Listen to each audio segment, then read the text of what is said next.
Pas fitores në zgjedhjet e fundit parlamentare ku mori mbi 153.000 vota, Donika Gërvalla po përballet me një valë të re sulmesh politike dhe propaganduese.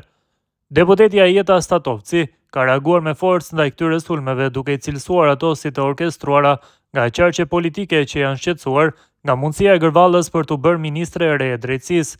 Reagimi i deputetes erdhi pas publikimit të një interviste të vjetër të zonjës Gërvalla, ku sipas Statovcit ajo kurrë nuk ka deklaruar se ka dërguar dëshmi në gjykatën speciale. Kjo është një gjykatë e shkaktuar dhe votuar nga ata që sot po hedhin akuzat të babaza, theksoi Statovci. Një seri e re sulmesh ndaj Donika Gërvallës. Këto zgjedhje Donika Gërvalla mori mbi 153.000 vota të popullit të Kosovës, duket se ky fakt bashkë me zërat se ajo mund të jetë ministre e drejtësisë ka shqetësuar disa adresa politike në Kosovë, duke orkestruar sulme politike e propaganduese kundër saj. Siç u pa edhe nga intervista e vjetër e publikuar, zonja Gërvalla asnjëherë nuk tha që ka dërguar dëshmi në gjykatën speciale, një gjykatë të shkaktuar e të votuar nga vetë ata që po hedhin akuzat të pabaza. Media e ka fjalën e lirë, mirë që u publikua intervista, e cila padyshim vetëm sa tregon se Donika ka vizion të thellë politik, me që aty parashikonte shumë çështje politike të Kosovës bukur dhe sakt.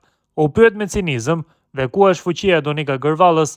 Fuqia e saj është edukimi familjar e patriotik, një familje që dha jetën për Kosovën, është konsistenca në qëndrime, guximi e parimësia, vizioni e shpirtit demokratik i palëkundur, andaj që kur ajo është në garën politike, është një nga personalitetet më të mbështetura në Kosovë.